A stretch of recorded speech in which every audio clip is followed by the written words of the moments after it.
اب میں آپ کو 2-3 چیزیں بات چلی پڑی ہے. میں نے کہیں بیان میں کہہ دیا کہ میں ہمیشہ ٹھنڈے پانی سے نہاتا ہوں, سردیوں میں بھی ٹھنڈے سے, گرم سے نہیں نہاتا میں. ابھی بھی آج تو کراچی میں کافی ٹھنڈ پڑی ہے نا, کراچی کے حساب سے تو بہت ٹھنڈ ہے, تو میں جمعے میں ٹھنڈے پانی سے نہا کے آیا ہوں. حالانکہ اچھا خاصا ٹھنڈا پانی آ رہا ہے آج کل, اور بچپن سے عادت ہے شدید سردی میں رات کو بھی ٹھنڈے پانی سے. ایک صاحب مجھے ملے, کہنے لگے, میں اس لیے نہیں کہہ رہا تھا کہ آپ بھی ٹھنڈے ٹھاٹ رہا کریں, مطلب یہ کہ اپنے آپ کو نا تھوڑا ٹینشنوں کا عادی ڈالیں, اتنا چھوئی موئی نہ بنائیں اپنے آپ کو بالکل ہی. جو آج کل بچے, یعنی میرا بیان سن کے ایک 24 سال کا نوجوان ٹھنڈے سے نہایا اور 3 دن تک بخار میں پڑا رہا ہے. وہ مجھے بتا رہا تھا, میں نے کہا دیکھو اس سے پتہ چلتا ہے کہ آپ نے اپنی باڈی کا بیڑا غرق کر لیا ہے, 4 چھینٹیں نہیں آپ برداشت کر سکتے. تو اتنا میرا مقصد یہ تھا کہ اتنا چھوئی موئی اپنے آپ کو نہ بنائیں. یہ جو ٹھنڈی ہوا کراچی میں چل رہی ہے, رات کو اس ٹھنڈی ہوا میں واکنگ کیا کریں تیز تیز, یہ تھوڑا سا ہوا لیں. ڈاکٹر تو کہہ کہ ایکچولی وہ سینے کہ یوں ہو جائے گا, ایکچولی چھوڑ دو, ایکچولی یار 2-4 دفعہ کھانسے گا نا چلے بھی. تو کراچی کی کوئی ایسی سردی تھوڑی ہے, تو چلیں اس میں بچوں کو بھی عادی بنائیں. بیٹا تھوڑا سا تو اس میں کچھ تو خدا کا خوف کر, تو کیا کمبل میں گھسا رہے گا ساری زندگی. تو میں نے کہیں بیان کر دیا, ایک صاحب نہائے اور جوان لڑکا, اور 3 دن تک بخار ہو گیا اس کو. تو یہ خود ایک بہت بڑی, گرم پانی سے نہانے کے جتنے بھی فائدے ہوں, یہ کتنا بڑا نقصان ہے کہ آپ کی باڈی میں ٹھنڈ برداشت کرنے کی طاقت ختم ہو. یہ زیادہ بڑا نقصان ہے. اس کے لیے میڈیکل سائنس سے, ڈاکٹروں سے پوچھنے کی ضرورت نہیں ہے, یہ نظر آ رہا ہے یہ. اچھا خیر, میں نے وہ بیان کیا تو ایک صاحب مجھے ملے, انہوں نے کہا ٹھنڈے پانی سے نہانا مفتی صاحب اتنا نقصان دہ, اتنا پٹھوں کو یہ ہو جاتا ہے تو وہ ہو جاتے ہیں, اکڑ جاتے ہیں, اور یہ وغیرہ وغیرہ وغیرہ. تو میں نے ان سے کہا, میں نے کہا یار یہ ساری چیزیں ایک طرف رکھو, یہ سب آپ پیچیدگی میں جا رہے ہو نا, میڈیکل سائنس کیا کہتی ہے, اس میں 10 آ رہا ہوں گی, آپ ریسرچ کرو گے, ہو سکتا ہے دوسری رائے بھی مل جائے. آپ یہ دیکھو کہ کر کے نتیجہ کیا نکل رہا ہے. میں نے کہا ٹھنڈے پانی سے نہا کے دیکھو, مزہ نہ آئے پیسے واپس, ختم. مزہ نہ آئے, آپ کی طبیعت ایسی فریش ہو جائے گی, آپ کو بھوک لگے گی زبردست, نیند زبردست آئے گی آپ کو. یہ کر کے دیکھیں.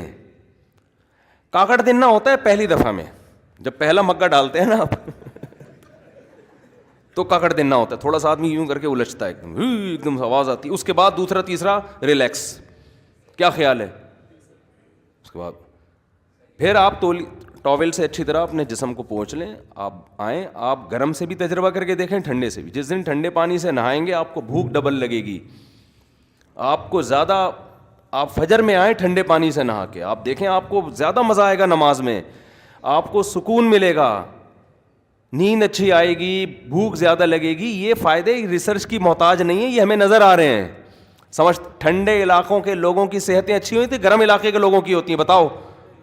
ٹھنڈے علاقے کے لوگوں کی, آپ دیکھو نا کوئٹہ میں اور KPK میں ٹھنڈے علاقے ہیں نا, اس ٹھنڈ کے اثرات ان کے چہرے پہ نظر آتے ہیں, ایسے لال ٹماٹر بنے ہوئے ہوتے ہیں. ابھی ایک سواس سے ہمارے یہ آئے ہوئے ہیں, یہ دیکھو یہ سواس سے ابھی ملنے کے لیے آئے.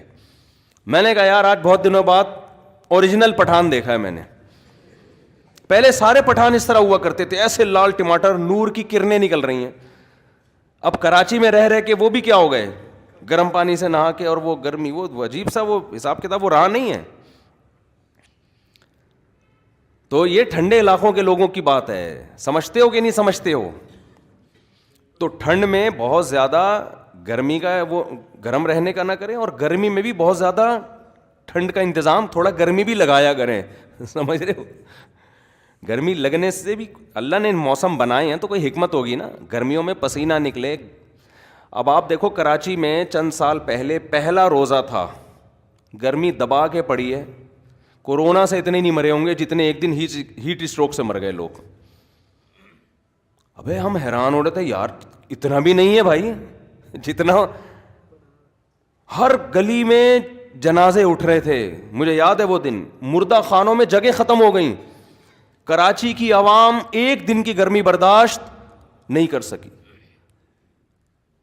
تو گرمی تو ہمیشہ سے پڑتی آ رہی ہے, وجہ کیا ہے, ایئر کنڈیشن میں رہ کے اتنے عادی ہو گئے ہیں کہ ایک دن ذرا سی گرمی آئی اور دھڑا دھڑ لاشیں گرنا شروع ہوئی ہیں.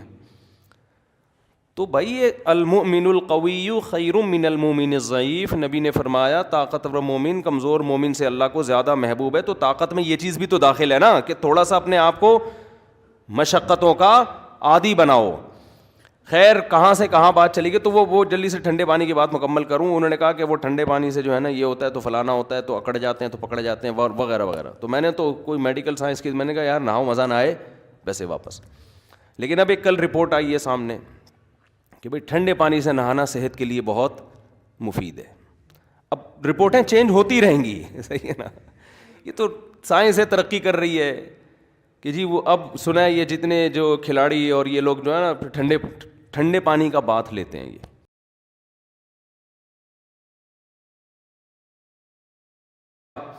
کتنی خاندانی چیز ہے یا نہیں ہے. بہت سے ڈاکٹر کہتے تھے زردی نہ کھاؤ انڈے کی، سفیدی کھاؤ. مزہ ہی نہیں ہے اس سفیدی میں، مزہ تو ہے کس میں؟ زردی میں. اتنا ڈاکٹروں نے کہا کہ ایک ٹائم آیا ہم نے بھی انڈے کی زردی چھوڑ دی. ہم نے کہا جب تباہی ہے تو کیوں کھائے آدمی. ایک تھوڑی سی رپورٹ آئی سامنے کہ زردی میں بیڈ کولیسٹرول نہیں ہے، پھوڑنا شروع. اتنی اچھی چیز تھی، شکر ہے جلدی آ گئی تحقیق. موت کے وقت اگر یہ تحقیق آتی نا، میں کہتا یار انڈے سے ان ڈاکٹروں نے ہمیں ساری زندگی محروم کیا. اس کو تو لذت ہی زردی میں ہے اس کی. شکر ہے ہماری جوانی میں ہی اللہ نے انڈے کی تحقیق بدلوا دی. تو اتنا زیادہ یہ جو تحقیقات ہیں بہت ساری چینج بھی ہوتی رہتی ہیں. تو سب سے بہتر زندگی گزارنے کا طریقہ ہے نیچرل لائف. سمجھ رہے ہو جو اللہ نے. تو میں یہ کہہ رہا تھا جس چیز کو جب پیچیدگی میں لے کے جاؤ گے نا، بہت زیادہ تحقیقات میں بہت حاشیے دیکھنا شروع کر دی اور ویب سائٹ کی اس ذیلی ویب سائٹ میں گئے، پھر وہاں دیکھا اس کی کیا رائے ہے، تو آپ بہت بڑے فلاسفر تو بن جاؤ گے. آپ لوگوں کو حوالوں کے ساتھ ریسرچ پیش کرو گے، لوگ کہیں گے سبحان اللہ ماشاء اللہ، لیکن وہ نتیجہ کچھ بھی نہیں نکلنے گا اس کا. تو جو اللہ نے جو چیزیں ہمارے لیے بہت ضروری تھیں ان کو زیادہ مشکل نہیں بنایا. اب جیسے وہ تانبے کا وہ برتن ڈال دیا آپ نے، ٹھیک ہے ان کی تحقیق تھی جو بھی ہے. تو میرے ایک جاننے والے حکیم ہیں بہت ماہر ہیں، میں نے ان کو کال کی. میں تو مٹکا لینے کے لیے جا رہا تھا مٹکا خریدنے جامعہ سے واپسی پہ. وہ کمار بہت ہوتے ہیں، میں نے کہا مٹکا بھی لیتے ہیں، وہاں سے تانبے کا گلاس لیتے ہیں، اس میں ڈالیں گے نیمبو تو مل جائے گا، آملے کا مربع یا آملہ وہاں سے ملے گا. اب عجیب سی چیز بن جاتا ہے نا. میں نے کہا یار ایک دفعہ کسی ماہر آدمی سے بھی پوچھ لو. تو وہ ایک اچھے حکیم ہیں، حکیموں میں فراڈی بھی، عاملوں میں تو سارے ہی تقریباً کبھی میں احتیاطاً کہہ رہا ہوں کہ کسی عامل کا فون آ جائے تو میں کہوں تقریباً میں تم داخل نہیں ہو، اس لیے میں کہہ دیتا ہوں تقریباً. حکیموں میں بھی آج کل جو چیز حکومتی سرپرستی ختم ہو جائے تو وہ اس میں ڈرامے بازی زیادہ ہوتی ہے. تو وہ لیکن وہ ذرا مجھے لگے کہ واقعی صحیح ہیں. تو میں نے ان سے کال کر کے اچھا میرے پاس فون آنا شروع ہو جاتے ہیں، ان حکیم کا نمبر ہمیں دو. تو بھائی اس سلسلے میں برائے مہربانی مجھ سے رابطہ نہ کریں. میں یہاں کسی کی شخصیت کو پروموٹ کرنے کے لیے، کسی کے بزنس کو پروموٹ کرنے کے لیے نہیں بیٹھا ہوا. تو انہوں نے مجھے بتایا کہ بھائی ایویں فضول چیز ہے، اس میں کچھ بھی نہیں ہے. اور ویسے بھی چونکہ مجھے ایسیڈیٹی کا مسئلہ بعض دفعہ ہوتا ہے، تو مجھے پتہ ہے کہ لیمن اور یہ ترش چیزیں ایسیڈیٹی بڑھاتی ہیں، کم نہیں کرتی ہیں. سمجھتے ہو؟ یہ تو تیزابیت، مجھے خود بھی تجربہ ہے نا، تیزابیت یہ چیزیں بڑھائیں گی، کم تھوڑی کریں گی. جو تیزابیت اگر پیٹ میں ہوتی ہے تو ایسڈ، جہاں تک میری معلومات ہیں، ہو سکتا ہے غلط ہوں، لیکن جو میرا تجربہ ہے یہ چیزیں بڑھاتی ہیں اس کو. جیسے کولڈ ڈرنک ہے، یہ تیزابیت بڑھائے گی، کم تھوڑی. وقتی فائدہ ہوتا ہے، وقتی تو کاکڑ دن نہ ہو جاتا ہے. حقیقت ہے نہاری میں نیمبو ڈال کے کھائیں تو کاکڑ دن نہ ہو جائے گا، زبردست مزہ آئے گا، اور ہاضم بھی ہے، ہضم بھی کرتا ہے. لیکن جس کے پہلے سے تیزابیت ہے تو اس کو نقصان کا خطرہ ہوتا ہے. خیر، تو میں یہ عرض کر رہا تھا کہ آپ بہت زیادہ پیچیدگی میں جاؤ گے تو نتیجہ کیا نکلنا شروع ہوگا؟ چیزیں جو سلجھی ہوئی تھیں وہ الجھنا شروع ہو جاتی ہیں. آدمی کو سمجھ میں نہیں آتا کیا کروں، تو سیدھی سیدھی نارمل لائف گزارو. سمجھ رہے ہیں؟ تو تیزابیت کا ایک حل کیا ہے؟ آپ کھانا جب تک شدید بھوک نہ لگے کھائیں نہیں. اور